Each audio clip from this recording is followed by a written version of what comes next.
Welcome to a new episode of Templar Talks, number 6 already. And we're going to start by talking a little bit about the last concerts we have seen in the last 2 weeks. And I think I have only 2 events this time to talk about. And the first one was a bit of a strange event in Arnhem. It's one of those nights where you can just walk in, and I already knew on forehand it would be a bit alternative. But I happened to have bought a new lens for my camera, and I was like, oh, that's perfect, so I can just take it and try it, play a little bit, without anyone being bothered by it if it doesn't have to be published or whatever. I think in the end I did put a gallery up, but the first one band that was playing, I don't even call it a band, it was a duo. Well, they try to have a little bit of synth-driven music with instruments like xylophone. There's some bass, but I think if you would see it, you would probably call it bass abuse. Yeah, it was just a bit questionable. And then vocal-wise, this lady thinks she could do opera. Oh, not my thing. If it's done well, I could say yes, I understand it, why you want to bring it in. But I don't think she was particularly good in doing so. So yeah, I found that a bit annoying. And if you look at the whole, there was it doesn't seem to match with each other. It doesn't add up to a story or a song or that makes sense. It was so random, everything. So luckily they only played maybe 20 or 30 minutes max. So it was done real fast. But yeah, it's they both wear masks, and then there's the opera and some instruments random put together. Yeah, I mean, I've seen bands doing this kind of genre more often, and yeah, this was just not the high level that other bands can bring with that. I think they need to figure out for themselves how to tie it all together a bit better. Oh. Yeah, so then I went to the second act. They call themselves Salon Brut. And I don't know, at some point there were some vocals in there in Dutch. I would have expected that to be French maybe. But no. Yeah, then there's this girl with a cello, and yeah, this guy with a synth and a tape player basically doing stuff. Yeah, it all came together much better. I mean, it's equally weird, but I mean, you feel like the pieces are tied together. Mm-hmm. You can see transitions. You can see that they're having a story in the soundscape. It makes sense. Yeah. But yeah. Altogether, they also played very short. I think that was in total maybe 1 hour that I actually saw music there. So it was an early evening home, I guess. But yeah, interesting, I guess. Yeah, something different to, appreciate other things more. Yeah, it was nice. What I really like is that acts like this get an opportunity to play as well, and yes, that it's free entry means that there's people gonna come in, although I think it was basically their families that were there and a few people that I see regularly in the Willemijn. I think they're volunteers there. Oh yeah. But otherwise I don't think many people were visiting, unfortunately. But yeah, good that they get a chance to play and get an experience. And I think maybe the second one, if they keep going, they might end up in Roadburn at some point. Oh, that's nice. So, I mean, good for them. Yeah. Okay. Yeah. I think you were at a festival, wasn't it? Yeah, but before that, I almost forgot. Before that, I went to... it was a package. The first band was Siamese. And then there was the Japanese Sim. And then the American Nothing More. Oh, yeah. Yeah. That was, yeah. Well, the review is on our website. Yeah. Siamese, it's a Danish band. It's there are some good known people in the music world, like a songwriter and I think one is a manager of other bands, so they know how it works. They're good. It sounds nice. They're a little bit different style-wise. But my camera was having a little glitch, so I was actually not focusing like I should have been focusing on them. So I liked it, but they didn't impress me that much. So maybe next time, at least they were like not like making me think that I should avoid them next time. So they're on my interest list. So that's the Danish Siamese. Then there's Sim Japanese. They're like more punk, reggae, punk, high energy, kind of jumping, Linkin Park style. I don't know. It was really good to get the people going. The people went wild. I think it's kind of fun when there's like bands touring together that are completely different from each other, but in a way still share a sort of common... common ground. And yeah. So the audience, I think they liked all the three bands, but of course most people came for Nothing More. I think they've grown a lot in the last years, touring now, or they just finished, I'm not sure, with Electric Callboy in Germany. So they play stadiums there, like huge places. They toured last summer, all the festivals. And I think it was really good. It was high on energy. It was a good show. Sound-wise was good. Performance-wise was, you know, sometimes you have a singer that's just a born entertainer, you know? Even though he walks from left to right on the stage, you get entertained. I don't know how that works, but it's just like that. So yeah, that was really cool. That was my first thing I went to see. Nice. Yeah, then last weekend I went to see Therion. Yes. I mean, I did this interview with them in, what was it, November probably. And I had a really good conversation with them. Had a little bit of after chat. So yeah, I was looking forward to see them live. They played in Enschede, which is an hour from me, so little less than an hour. And then when I arrived at the venue, I was like, okay, I have some time. I have to go back to my car to pick up something. And the website said that there would not be any support act. And I was already thinking, okay, but there was on the tour poster mentioned there would be one. Strange.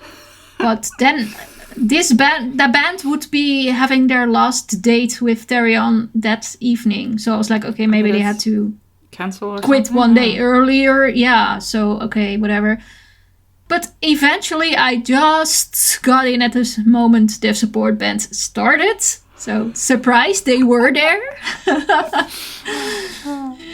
Yeah, they were called Chaos. I think they were from Croatia.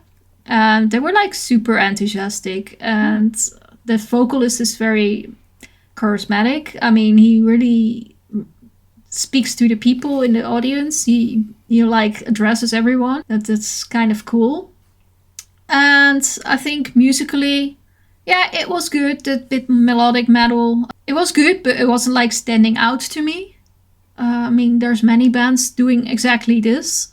But then, yeah, a good show, enthusiastic attitudes, and some good music. Yeah, that was nice as an opener. So good.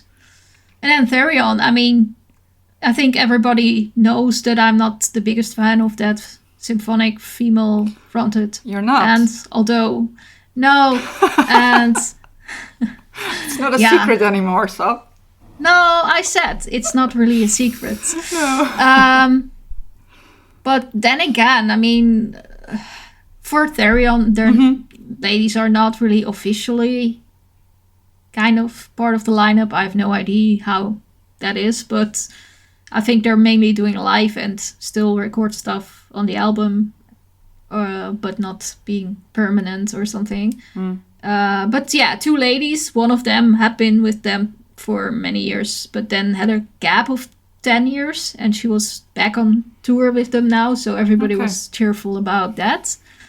And then the person who doesn't like this kind of music still managed to stick out the whole set of 1 hour and 45 minutes plus. That's an achievement. Standing in the front. They did something very well. They did have a very good show, I think. I mean, musically, I would not necessarily put their albums on, but there's many people who will. And I can understand why, because their songs are well thought, and yeah, even though there's like 7 people on the stage in front of you, you still know that everyone has their own identity, their own clothing style even. And yet it all comes together. I like that. Everyone has their own time to shine a little bit. At one moment it's the guitarist stepping up front, then you can see the vocals getting more attention, the ladies themselves being duetting, of course, and then Thomas comes in. It all comes together, and that's really well done. Of course, they have so much experience. I think this album was 26th or whatever. Like, I mean, they have countless releases, and it was also interesting to see that the tour is actually coming for the album that's closing the trilogy of the Leovigian trilogy. And I would have expected the set to be more about that, but they kind of dug into their discography and go back many years and actually took songs from many albums. And I think, was it maybe 1 or 2 from the last one only? So it was really a diverse set. And they actually played also a lot of the classics that they even announced that, like, it's time for some classic songs that have been with them for a long time. So yeah, that was good. I remember when I was posting the review online that I asked other people, like, oh, have you seen them? Did you like it? That I got one response of somebody who went to see their show in Berlin. And she said that the audience wasn't very participating with the band. Yeah, I can relate a little bit to that. I mean, it wasn't a very wild audience, but at the same time, I must say, I think if you look around, the venue was filled with people who obviously have been following this band for a long time. Yeah. Therefore also being a little bit older. So they're not being like teenage wild anymore. Jumping up and down, circle pit building. You know, people enjoying the band. You know, we can still stand there and nod our heads and have a good time. I mean... Yeah, exactly. And in the front, there were still some very fanatic people, of course, but not like super, super wild or something. So, yay. I mean, I think it's just a different kind of audience than the teenage bands that you, for example, have been seeing. Teenage bands? Yeah, well, I mean, but like... Therion has been around for so long, so it makes sense that these fans grow along with them. Yes, of course. I mean... Yeah. And it was really nice to now finally see them for real, like after having a very good interview with them. I can imagine. So you, festival. Yes, last Saturday I went to a doom stoner fuzzy rock festival, indoor festival. I think there were 12 bands. The thing what you know, I already let you know. The thing I noticed was that in the bands, that how they present themselves. Of course, stoner music is more about the music and not about you know, how they entertain the audience on stage. So there were a few bands where the musicians were just standing and doing their thing. But then also the lights were a little, hardly there. So it was all a little, I don't know, maybe I had to smoke some weed to get a little bit more, you know, going. Into the zone. Into the zone, yes. So not all the bands were my thing, but it was kind of funny because it started around lunchtime, and it was actually already quite crowded. I just thought, like, normally when you go to a whole day, there's like the first two bands, they play for a handful of people, but it was actually already crowded. I was like, huh? So there's definitely how do you say, a market for this. There was a good vibe around the festival, and I've also seen some very nice bands next to the less in the bands that made less of an impression. So I like to mention Black Rainbows. Okay. They played quite a good show. Played on the main stage. They were not that entertaining, but still, yeah, I think the music was a little bit more mainstream. But I don't know. I think the whole audience was sucked right in, and they took us on their soundscapes. It was really nice. And then the band I really liked was Truck Fighters. They're from Sweden. They had an amazing show. The only thing that, because they didn't play it as a headliner, there were still two bands playing after them. But because they were so explosive, they had a really good light show. They were entertaining, and in contrast with all the bands that were just standing still on the stage, it was like a huge difference. And then the two bands after them, there was a Dutch band, Rex. They played really well and skilled, but I think the audience was a little mellow after the Truck Fighters, because it was such a, it was such a change. Yeah. And then the headliner was Graveyard. They play great music, but also... Yeah, static. I think it was a kind... Yeah, well, they're... It's about the music, definitely. But it was a little... I think for me, they get a little lost after the Truck Fighters. Oh, They were so enthusiastic that everything seems to fit. The audience went wild. There was circle pits. There was jumping. It was everything. And then, you change back to just grooving onto the music. It's nice, but I don't know. It was, for me, if the bands would have changed, I think it was better fitting. But of course, Graveyard is more known. So that's a choice to make for the organizers, Yeah. And then another band that I quite liked was Acid Mammoth. They played the smaller hall. Okay. It was crowded. It was hot. It was very nice bass lines. There was a lot of nice bass lines, by the way. Yeah. So yeah, it was nice. How do you say, not explore? Just to find out a little bit new bands for me. Okay, well, in that sense... Okay.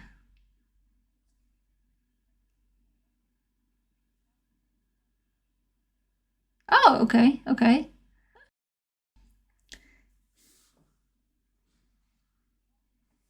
Oh, yeah.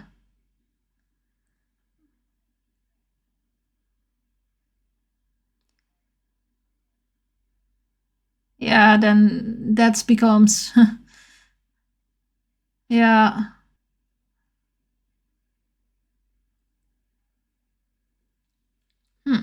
I did get the new Acid Mammoth album in the email. Yep. Well, maybe we can pick it for the next episode to talk about. That could be a thing. It would be nice if I at one time pick an album that you actually like.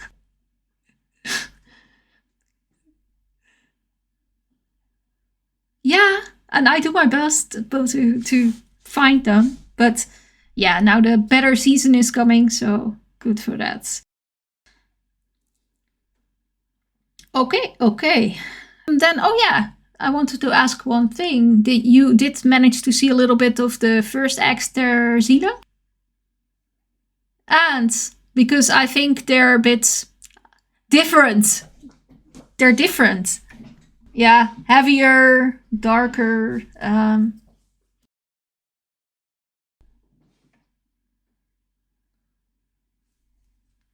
Yeah, definitely.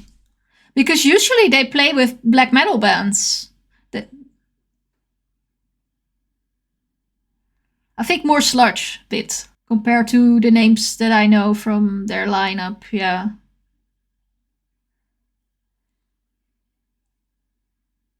Yeah. Yeah, I think so because they're kind of like a rising star at the moment. So yeah.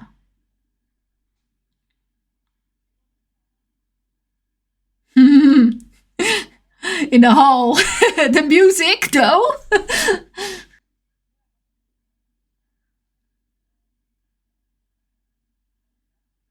Yeah. Yeah.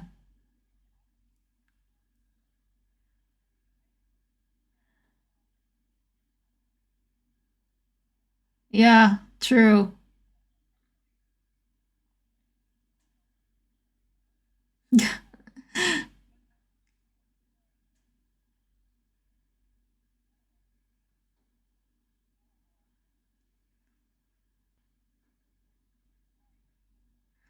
Yeah. Good. Good. Good.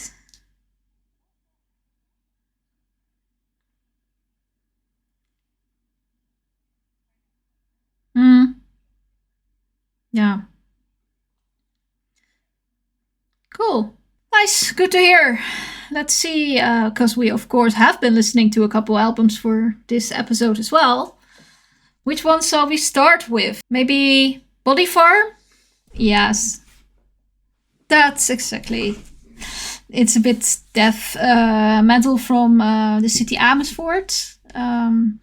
So I've been familiar with this band for quite a while. I think they were founded in 2009 or something, and I've seen them around quite some times.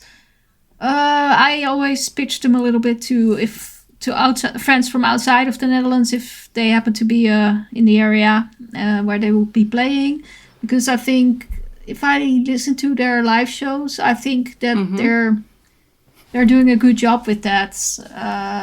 Like if you look at the genre internationally, they might not be like at this point being like top level or something, but definitely far above average for me. Yes, that was actually what I thought. I mean, you put it in our shared folder to listen to, and I saw they were Dutch. And honestly, I don't know a lot of death from the Netherlands. Maybe also because a lot of what I did hear, well, of course, I know all those bands like they're going to be on tour with Pestilence stuff, but I think I saw that. Yes. So what you said about the level of quality is actually one of the things that struck me when listening to this album. It was actually a lot better than I expected. Yeah. So I was surprised by that. It was. I thought it was actually, you know, if it would be like an international album, I would believe it. Yeah, you know? definitely. I think they did a really good job with this album, and I think they will definitely have opportunities to play more abroad, other than what they have already planned. I always like when I see this band live, also that they have a very energetic live show, and that's something I really hear back in this album. You can really feel what they're doing there live also back on the album, and that's also a very big pro with me. Yes, I found it funny that there was like 4 new tracks and then 5 a little bit older songs, but they were recorded last year, so they're sort of live recorded. So you get a little more, you get a little bit more of a vibe how it would be live. And it was funny because there was not... Sometimes when you hear a live album, you instantly hear it's different, you know? Not per se like quality-wise, but something. Yeah. But actually, this was like in line with each other. So this also amazed me. Yeah. And it made me really curious about them live. Yeah, and I think what I liked about it is even though it's like death metal, and the growls are usually a bit more how do you say, sharper. I actually felt that at places there was like a sort of a round, warm feeling in it. Yeah. It was like actually embracing me more than I'm kind of known of death metal. Or black. I think there was. Yeah, true. And what I've also thought is that the album flows really nice. I mean, you can easily put it on and in no time you think like, oh, it's over already. Mm-hmm. Wow, that went fast. Did I miss something? I need to listen again. So yeah. Yes. I want more. Yeah. Why did it end already? I want more. It's called Malicious Ecstasy, and it will be out, I think, soonish. Is it out already? Let me quickly check because March 22nd. It's gonna be out. Yeah. Did you have a favorite track of it? Maybe a few. I liked The Swamp, but also the first track, Retaliate. I liked also very much. They were just like it clicks. Well, it's no surprise that I liked Gates of, and I can pronounce this word, malignancy. Yeah. Because it has a really nice bass intro, so that really sparks my attention. Can't help it.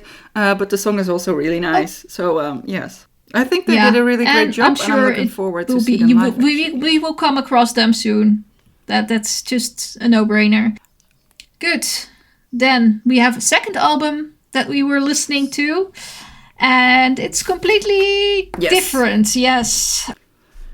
It's the Finnish band Blind Channel. And they also released a new album soon. Because that's what I selected. It's released on Century Media. So yeah, that says a lot, I guess. That they will get enough support to tour with it. They will do a couple of large shows. And I can imagine, because Europe has already gotten to know this band a little bit from Eurovision. There we go again. Yes. Participated with the pre-selection in 2021, and then they kind of won. And that was it the first year in Rotterdam? I think so. Because of the COVID years, we had it twice. I think it's I don't know. Anyway, they saw our beautiful city and played the Eurovision, ended up 6th.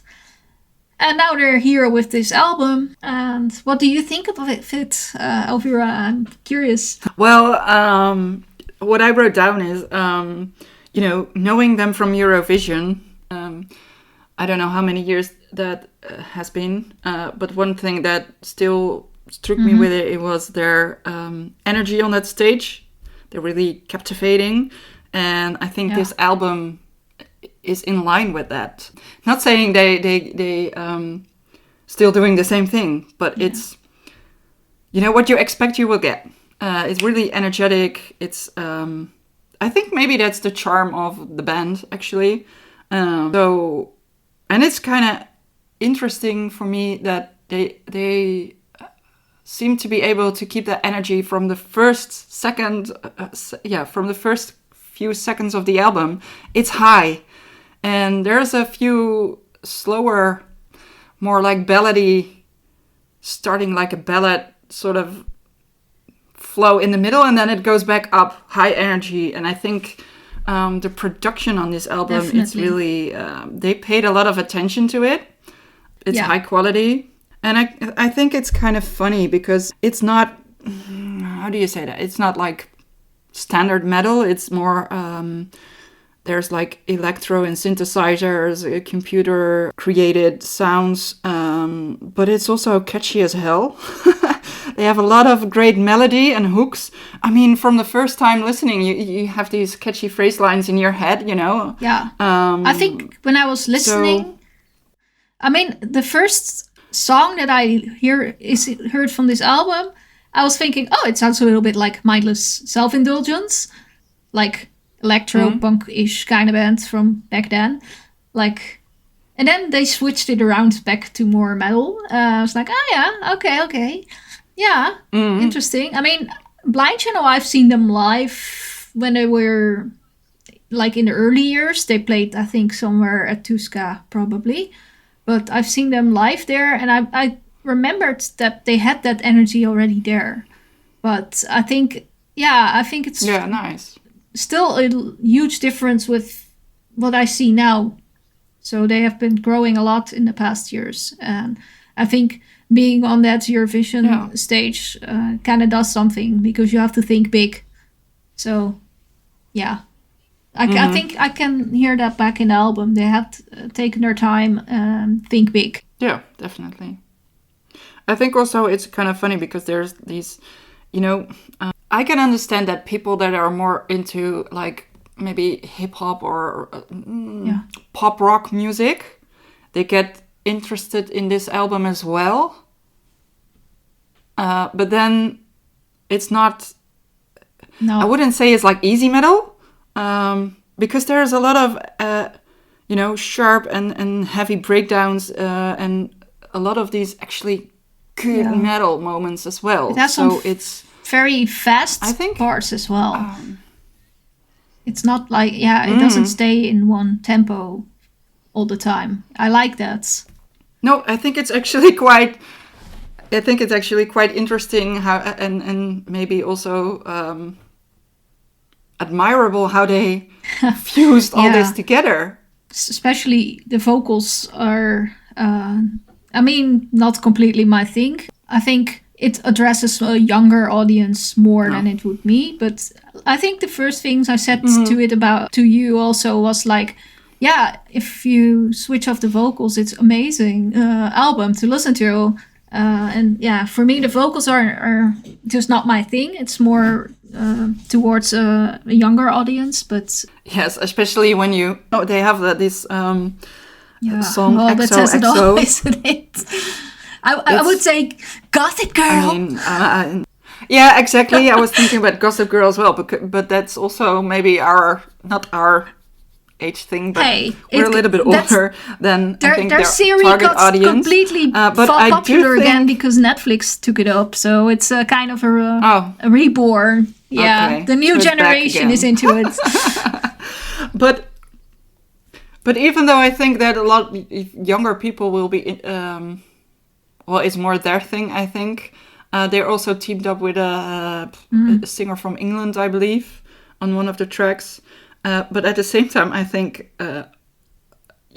as older metal listeners, we can have our opinions about this type of music. But I think in the end, we will all be nodding our heads along. Because I think this album makes you do that. So I think, it's not, I wouldn't put it on myself a lot. It's not my thing. I think they're great live to have in a festival lineup. They bring a little bit of difference to the table. Like I said, I think they're very good bridge bands to introduce people from other genres towards more metal music. I think they're typically a band that does that for the genre. So I can see them being around for quite a while like this. Yeah.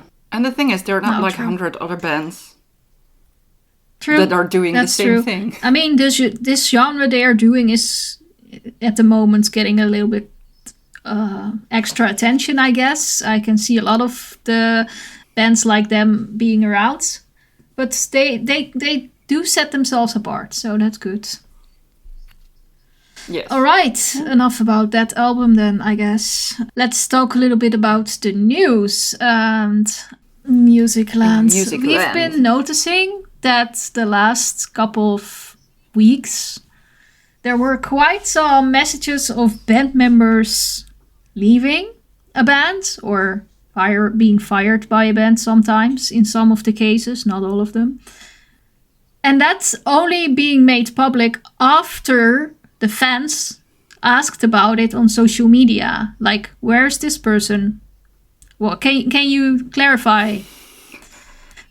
So I started to wonder a little bit, like, how far goes the responsibility of a band to keep their fans informed about this happening? And what right does a fan have to know about the lineup of the band if they're buying a concert ticket? So yeah, what's your opinion? Yeah. Well, of course, I've been thinking about this when you brought it up. And I think there's two things, you know. There's like how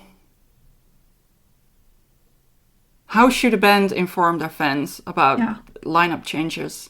At some point, they maybe have to, but I also saw a few, well, I didn't saw all these bands, their announcements or the fans commenting, but I saw a few of them, and they were actually sort of targeting the remaining band, like blaming them for not telling. But the thing is, you know, you never know why someone leaves a band. Sometimes it's they get fired. Sometimes it's their own decision. Sometimes they've been in a band for God knows how many years and they want something else, something new in their life. So, and then you don't know how someone actually leaves a band. Maybe sometimes it's, you know, it's been talked over and over with the band, and it's been communicated for a long time, and they actually known there was going to be a point where this band member is going to leave the band. But I can also imagine that sometimes maybe right in front of a tour, someone says, you know what, just fuck it, I've had enough. You just don't know. So and then is it the responsibility of the remaining band to tell it, or is it the responsibility of the artist who is leaving to make an announcement about it? So I find it very difficult. And then there's the thing: should the band inform? I think fans. You should at least mention someone is not in the band anymore, but the reason for it doesn't always have to be made public, to my opinion. No. But, I mean, I think if you look at how bands are marketing themselves now, it's also very much more personal than, like, in the 80s, for example. With social media, people are showing more of themselves online to get a closer connection to their fans. And then people get like a more closer relationship with their band that they like. And then, you know, they get excited, buy a concert ticket, only then to hear that what they liked does not exist anymore. So, yeah, I can imagine that people kind of want to know. And if there's rumors, it's, I think, better to just say, okay, at this point, he might not be a band member anymore, or even just say we will give some explanation a little bit later. That's then you say at least something. But I mean, in a time where you use that relationship to market your music, because I mean, it's all about the money in the end, and they want their music to be sold. They want their concerts to be filled with the fans, which is why they start these connections on social media, like accepting fans. You can also just decide to close off your account and keep it private. But no, they want to be public. They want their fans to be part of their lives. And then suddenly you kind of lock somebody out. You just only want them for the money, but when it's inconvenient, you kind of don't want to say anything. That's a little bit of a point that I have against it. I mean, there should be a balance in that, I think. Like, keep it a business by just mentioning that somebody might not be part of the band anymore. But you don't have to go into depth about reasons, I guess, if somebody doesn't want to share that. Yeah, at but least I think mention to them. I think it doesn't really matter for, you know, rumors or talk. If a band mentions like, hey, you know what, our drummer is not going to be on this tour. They've informed the fans that the drummer is not there, but there's going to be rumors anyway, you know. So I don't think, especially in fans, they put their artists on a pillar or a statue, and there's like, they're mine. You know, and they have and even though when these artists are not maybe, they may be on the foreground in the band on their social media, but not in their own profile. So I don't know. I don't know. I'm lucky I'm not in a band and I don't have to face this ever. Because I think it's kind of tricky. It's, you know, I do agree that at some point a band should inform people. You know, it's weird if you go on tour and people see there's not a person is missing, and then you go on for weeks and you don't even mention like, oh, maybe he's ill, maybe has other duties, maybe. Yeah. So yeah, I mean, I think especially if people spend money on that, might be that.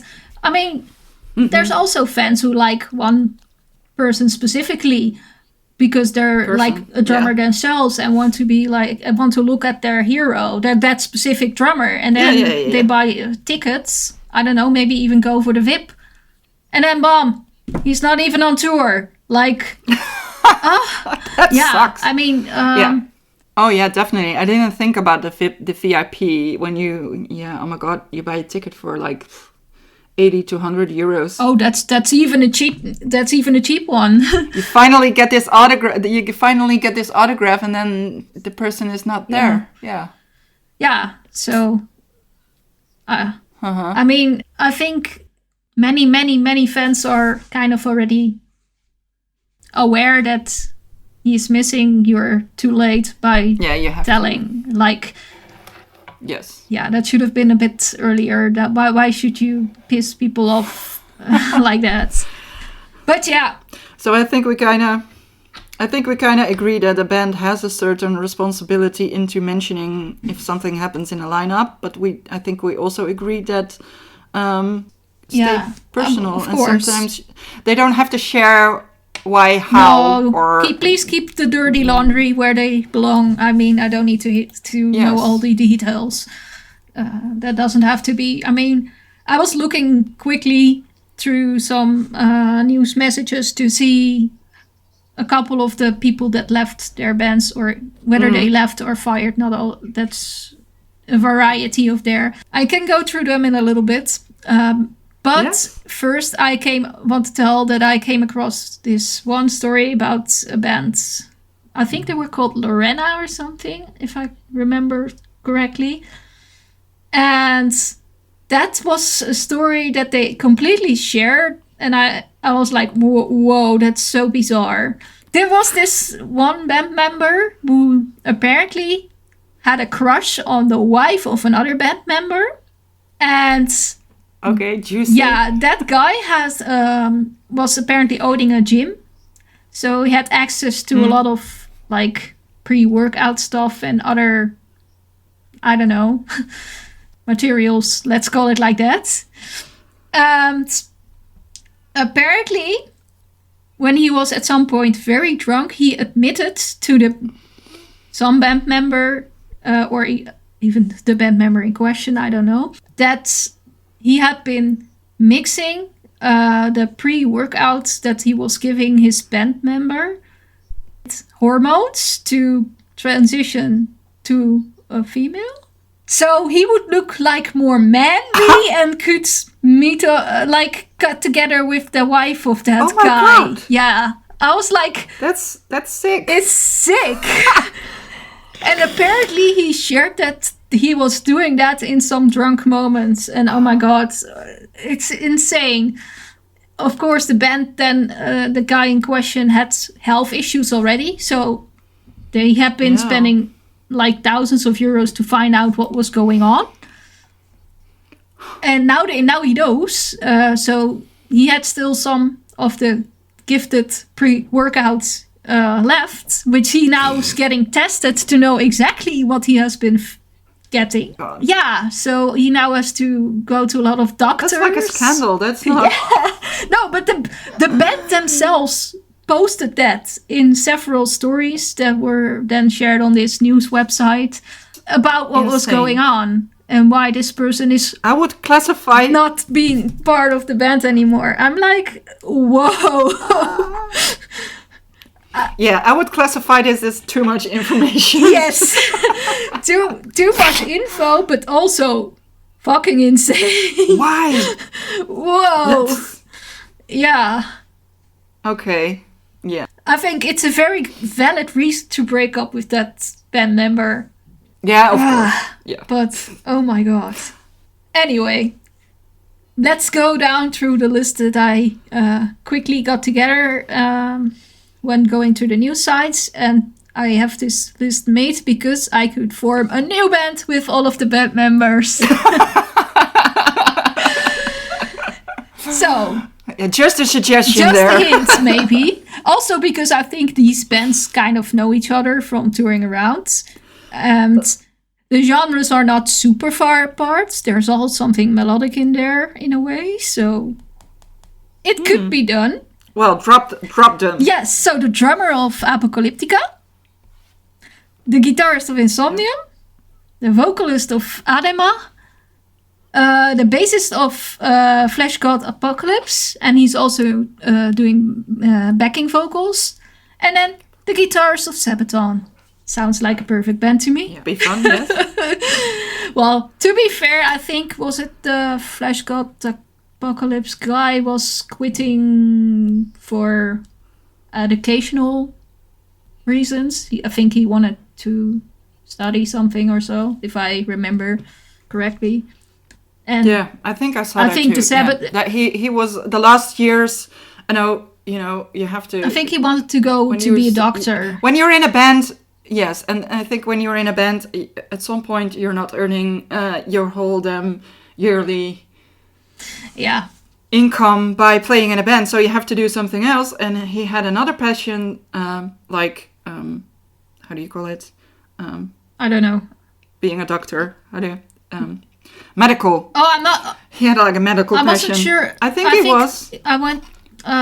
Or was it a difference? I think doctorate. Well, anyway, doctor as in university level doctor, meaning. I'm not sure if it was medical actually. Oh, I thought Well, maybe there's another bass player somewhere. He's just a smart guy, you know. Yes, but I can understand at some point, you've toured, you've seen it, and you get older and you want something else in life. Possible. And I think for Sabaton, the guy left because he wanted to spend more time with his family and instead of being with the band. Touring the whole world. I can imagine at some point you make that decision. So, yeah. But, so it just found it funny that I quickly went to the list and combined with these. And I was like, a band. That looks like a band. Okay. Well, maybe if they're not forming a band, they can at least record one song for us. Yeah, just for the sake of it. Yes. That would be kind of interesting. Yeah. Yeah. Good, then let's move on. Yeah. We have the All About the Bass next. Okay, All About the Bass. Who do we have this time? So this time I'm very excited. We have Damien Sisson from Death Angel. Ooh, Death Angel. Yes. I like Death Angel. Yeah, I mean, they're always cool in festivals and such, and I think they're probably one of my favorites from all the classics. Definitely, yeah. I mean, I think Death Angel is one of the classics. Yeah. Well, I mean, prove me wrong, people. I always remember our. I don't know if we talked about this in one of the first podcasts, but I remember we were at a festival standing in the backstage and they were playing, and then their singer just broke up the whole set, ran off stage, yelled something that he had to pee, and he ran past us like, "Where's the toilet?" And then we pointed somewhere, and then one or 1.5 minutes later, he ran back on stage and continued the set, and it was like, yeah, I don't know, I will never ever forget that. Yeah, I mean, I always like their positive vibes if I see them live. So good. Yeah, well, I like their bass, of course. That's why I asked Damien. What I like about it, in my perspective, it always grooves a little bit, which is not that common from thrash metal. Yeah, I guess so. So I asked him a little introduction. So we asked Damien Sisson from Death Angel. It is a California-based thrash metal band. They got started in the 80s. And Damien joined the band in 2009. Since then, they have released 4 studio albums and 2 live albums.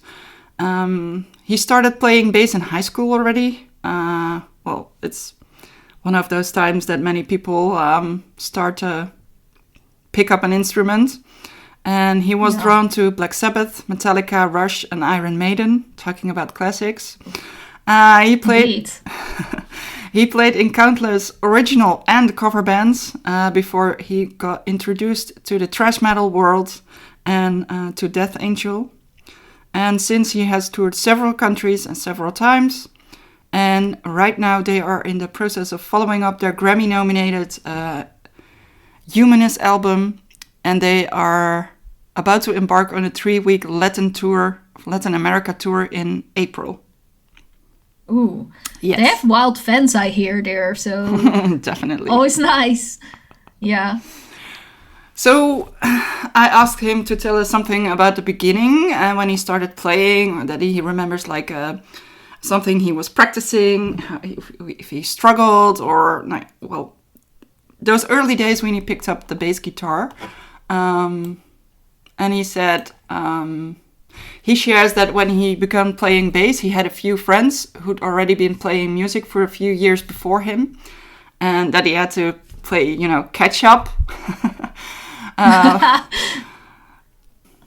I can imagine that if you're like very competitive, that yes. you kind of like want to be at least at their level or better.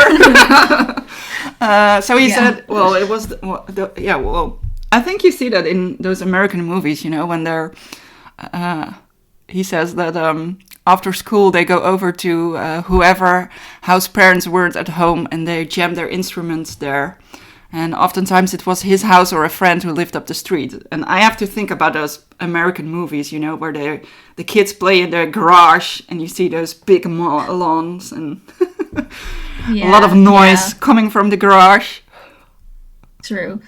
But then again, I mean, when I grew up, I was lucky that we had such a space in our house as well. So nice. I can totally imagine that people coming by, just hang around, do stuff. Yeah. So then about actually playing, he says, and I quote him here, he says, I can specifically learning Fly By Night from Rush and thinking I was pretty hot stuff because everyone knew Rush at that time, and he thought that it was advanced level musicianship. So of course there's quite a difference between learning Fly By Night versus something like YYZ from Rush as well, which I would eventually try and tackle. However, a big milestone was actually learning Metallica of Cliff Burton's Anesthesia, Pulling Teeth. I knew the song was too challenging for my level of playing, so I just tried to learn a few bars of the song a day, and then the following day a few more bars, and then so on until about a month. I was finally able to string the song together. Playing that in front of my buddies in the garage definitely felt like a milestone. Oh, cool. Yeah. I can imagine you being all proud when you finally got it done. Yes. Yeah, but hey, good for that persistence. I mean, not everybody has that you keep going with it, so yay. And trying to remember Geese's Butlers from Black Sabbath's basically intro to NIB felt like an accomplishment as well, but major paradigms were shattered when he'd first heard Victor Wooden's cover of Stevie Wonder's Overjoyed from the debut album Show of Hands. The solo, unaccompanied bass, I never thought it could sound so full and beautiful and expressive. Victor Wooden did for my generation what I imagined Jaco Pastorius, if I pronounce that name right, had done for the previous generation of bass players. Oh, that's cool. Yeah. Yeah. And now he's doing it for, I don't know, the next generation perhaps? Perhaps, yes. Who knows? So I also asked him, that was a little bit about how he started and how he got into playing bass. And I also asked him if there's like something from another artist at the moment or in the past that he admires and that we should check out, of course. And he says, sticking with the classics that got me into music, I'd have to list Rush, Digital Man and Analog Kid. I found it curious that both of those songs were featured on the Signals album, and yet it is not on a concept album, and the songs aren't intended to relate to each other, and yet both songs look at technology in terms of human growth. That aside, both are essentially bass solos throughout the song. They both start off with intense and intricate bass playing that is unique to the Geddy Lee and Neil Peart, names. Their interplay and very few of the bass licks repeat, actually. So Rush have always been great at subtle and grand nuance. And just because you learned one of the verses, very rarely there are two verses played the same. So there is always like little changes.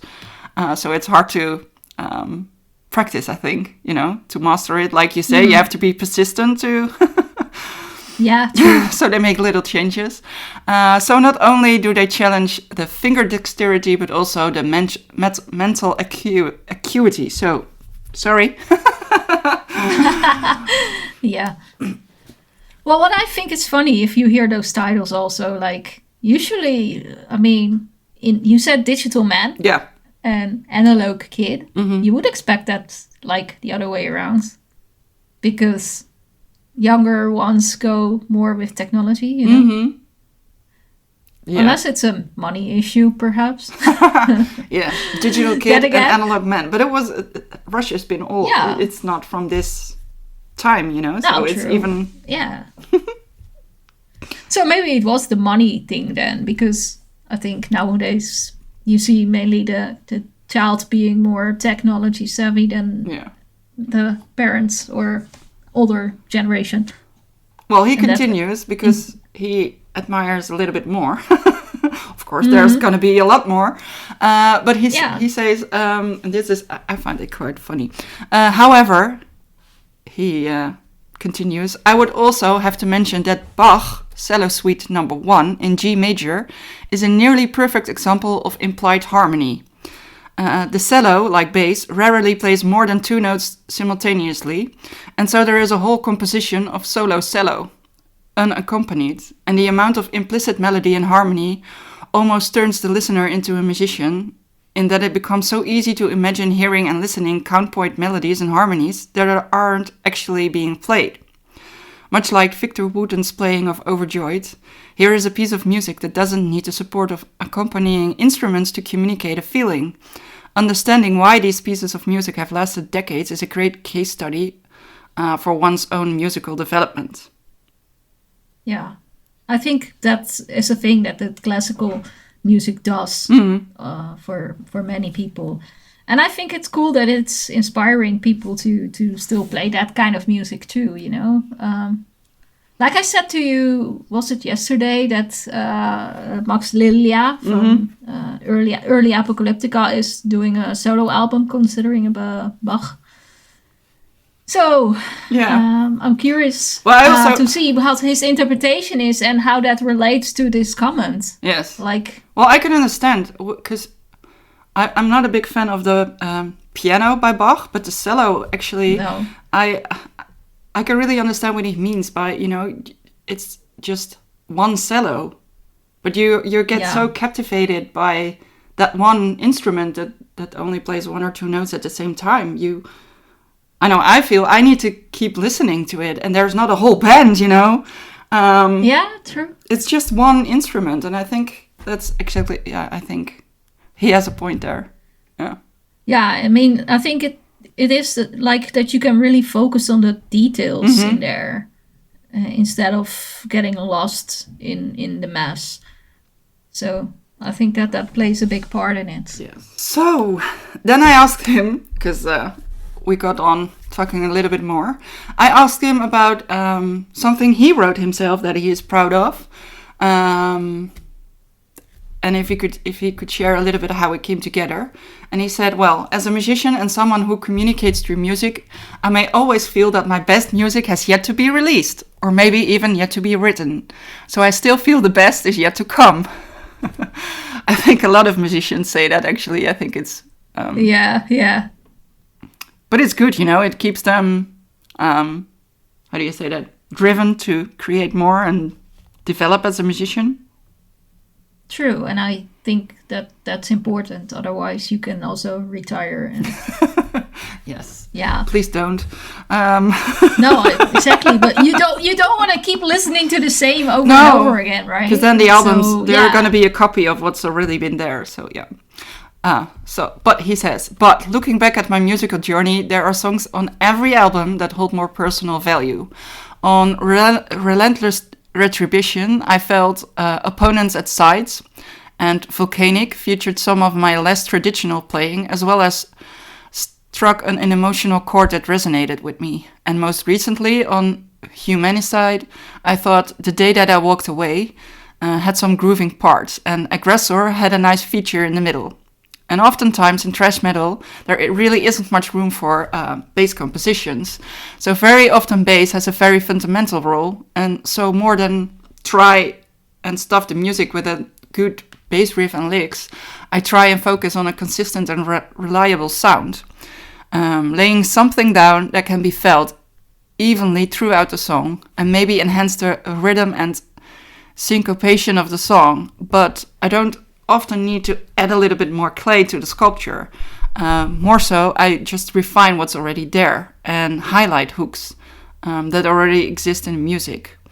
Though it may not be as viable as a Eddie Van Halen guitar solo, being able to retain a little groove and bounce in thrash metal has really become my speciality. Keeping a little booty shake in the otherwise aggressive atmosphere has been my contribution to thrash metal bass. Booty shake, oh dear. So next I time, can see us like we go and shake that booty at the gig. Oh, how do you call that again? the barrier. No, the shaking of the booty. That all these hip hop people do. Twerking. Whatever. Twerking. Twerking. Yeah. That's So next time. whatever. Sorry, I'm a metalhead. Yeah. So next time, all the bass headbang fans. usually. Next time, all the bass fans turn around and they start shaking their booties at the bass player. It would be a practical joke if the entire photo pit would be doing that just like for a sec. Like, I think that he would be like, Yeah, but I agree with him. That is what I said in the introduction. I definitely think he brings a little groove into the thrash metal. yeah. I definitely like that in their songs. So yeah. Groove. Yeah. I think Death Angel really is a band that you can listen to for that as well. It has always a good balance in the songs with everything. I like that. It's not like somebody is there but you barely notice because the guitars are overplaying everything or something. So that's what I like about Death Angel. There's always a good balance. Yeah, definitely.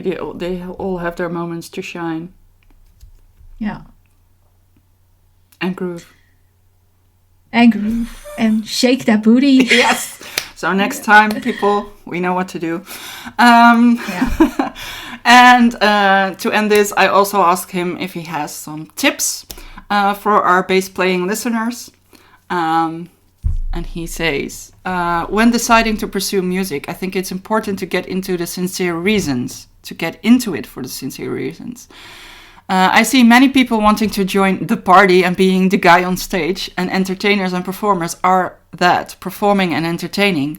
But for me, music is communication and expression, and not some elite group of fraternity of exclusivity. So playing music should be about passion and not precision. Having said this, I recommend specifically always to work with a metronome. The metronome is the truth, and your riff song part only makes sense if you can play it to a tempo. The metronome will tell you whether you got part in the pocket or not. Because if the metronome doesn't sound like it's grooving and ain't in the pocket yet, it ain't in the pocket yet. I also recommend listening to many styles of music. Listening to other music won't diminish your style or negatively impact your image.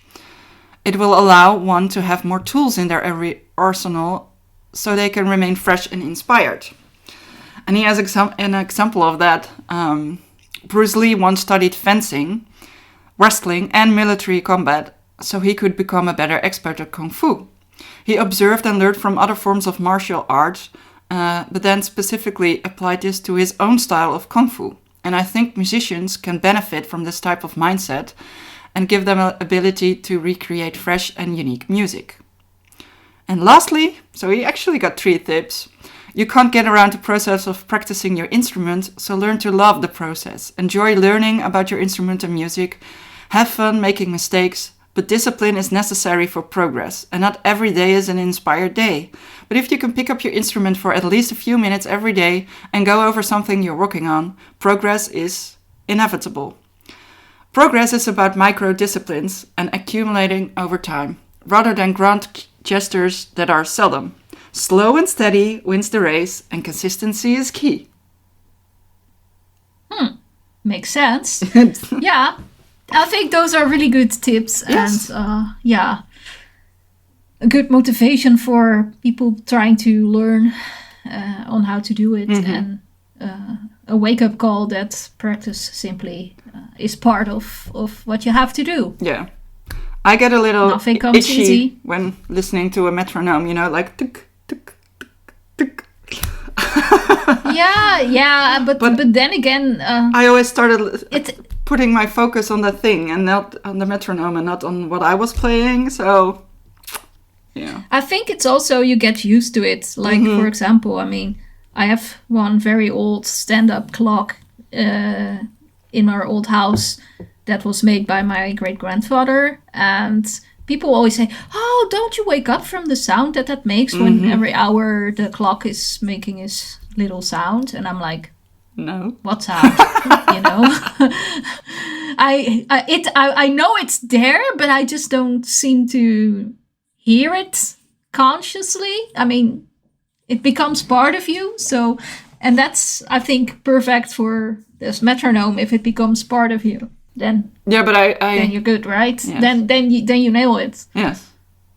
Well, I understand what So- he means by, if you follow the metronome, you have to keep following the metronome exactly, and you're too busy with Yeah. the instead of when you master it, you can put, you can like let it go a little bit, and then the groove starts coming in, I think, because you're not focused Yeah, on the, True. yeah. But that, like I said, if that thing becomes in your system, Yeah. then yeah, you can work with it. Yes. I think so too. And of course, about the practicing, it's. I think you said that already. You have to have a certain level of discipline. Yeah, definitely. You can't pick up an instrument and think, next year I'm gonna be on stage rocking the whole world. Some people just want to wear a costume and pretend. Yes, definitely. They should be a singer then, because. Or join a power metal band, maybe. Sorry. Yeah. Oh, that's me. There are very good players in there. Definitely, in that genre, but definitely. We all know what we're talking about, right? Yes. So, but there was Damien and talking about bass. Thank you so much, Damien, for being willing to participate in this. I hope we inspired a few people with your answers. I would recommend everybody, if Death Angel is around, go see them. Go find out if you hear the groove in their music. Of course, we will pick a few of the songs he mentions in this conversation to our playlist. In Spotify. Yes.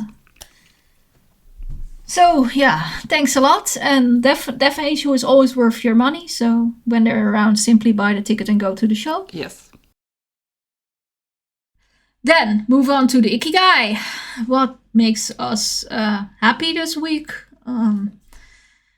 Yeah, I think I can share one. I am happy that I got an invite for a music meeting, like networking event kind of here in the local area.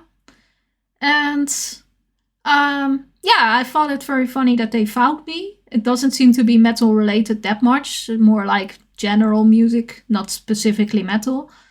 So I'm probably gonna be there a little bit on Saturday and see what kind of people I can get to meet and see what we can do locally. Being a promoter for metal, I guess. And maybe a little bit of also happiness, but also news. I mean, I already shared that I will be going to the Infernal Music Conference. But I have also got the confirmation that I will be photographing there. So, yay! You will be hearing lots and seeing lots about this festival. Good. What makes you happy? I think it makes me happy that I noticed there are so many bands touring right now. It's like insane. There's so many small clubs around the Netherlands and Belgium, and there's evening and evening. Like, I don't know, back in the days, there was Thursday, Friday, Saturday, sometimes Sunday, and maybe, but now I don't know how or why, but even I see like huge ass bands on Monday, Tuesday, Wednesday, Thursday, Friday, like, and not just like a few bands, but like all the places. There's something every evening. Maybe it's because of Corona and we all had to stay inside. The bands had to cancel all the tours, and we're still so damn happy that we can go out. And the bands are so happy they can be on a stage again. But it's kind of funny. I don't think I've seen it that crowded, that busy in the last years. Yeah, I guess so. I think also maybe because it's a bit harder for venues to earn money on events is that they just have to do more to get the same numbers. Yeah. Not only in people but also in money. Because definitely. Of course for them the costs are also much higher. So maybe that's also. But it makes me happy to see those many bands touring. I mean, it makes me happy. Definitely. Well, then we have the playlist. Anything you want to My playlists have been that you've been listening to? I don't think I've been listening anything. Well, of course I've been listening to the Light Channel and Bodyfarm. But other than that, it's just been in the car. It's been the same old albums. Alice in Change, Amorphis. Actually, I put Barren Earth in there as well. And there's been Caius, Driving to Work, and Back Home. And I think on my computer, there's Spotify saying what I'm listening. So that's... I've been listening to Moon Coven and Catatonia, so it's still the same. Apparently, I'm a very consistent listener at the moment. Oh well, with so many new albums coming out, you might fall in love with one of them soon. Yeah. Well then, I have been listening to the Avicii album that will be out when you hear it already. This already. Yeah, for us recording it will be tomorrow, so then it will be last Friday for all the listeners. I've of course heard the album already quite some times before because I was interviewing the band, and so you will see my review coming up soon. I'm not gonna spoil too much. Then I've been listening to a new EP from Before the Dawn because it came in recently. And I kind of like it. I can tell a little bit about it because I'm not sure if I've time to go in depth on the review anyway. It's called Archaic Flame. And the first track reminded me to Black Sun Aeon a little bit. Not completely vocal-wise, but the song. That's to almost his other band projects, but I think that one is kind of put down now, and whatever. I'm not following it all. But then there was one other track that just reminded me to some of the older work that Before the Dawn has been doing. Then they had a little cover, and that made me smile. It's funny because people in the area where I live now kind of start to know me as the person who hates cover bands. It's like in this area they have a lot of festivals with cover bands, a lot of rock and metal cover bands that have various shows here around. And people always ask me, do you want to go to this festival with the cover bands? I'm like, no, I don't like cover bands. Sorry, I'd rather see the real deal. But this cover, I don't know, I kind of liked it. It was not too close to the original, but not too far from it either. And it's Run to You from Bryan Adams. Done by Before the Dawn. So that's a... Oh. Yeah. That's curious. I'm not a big fan, but I like the Bryan Adams. It's good enough to listen to. And I found it an interesting choice from the guys. So yeah. And the last one is a Dying Sun live version. I mean, it's just one of those songs you love hearing live. So it's always good to have a recorded live version of that as well. So yeah, those were the songs that I've been listening to. And I have much more to listen to, but time is catching up on me, man. I have so much to do for the website that I don't always have the time to go into depth reviews too much. So for now, I think it's time to close off and ask people again if they still haven't subscribed to please do so. Follow our socials, follow our website, everywhere. We're on Spotify, we're on Apple, we're on Podbean, we're on Podimo, we're on Amazon, we're everywhere. So there's no excuse for you not to subscribe and follow us. And if you really think we're missing somewhere, you can just drop us a line and we'll see if it's possible to get on there as well. Okay, thank you and see you in the next one. Bye. See you. Bye.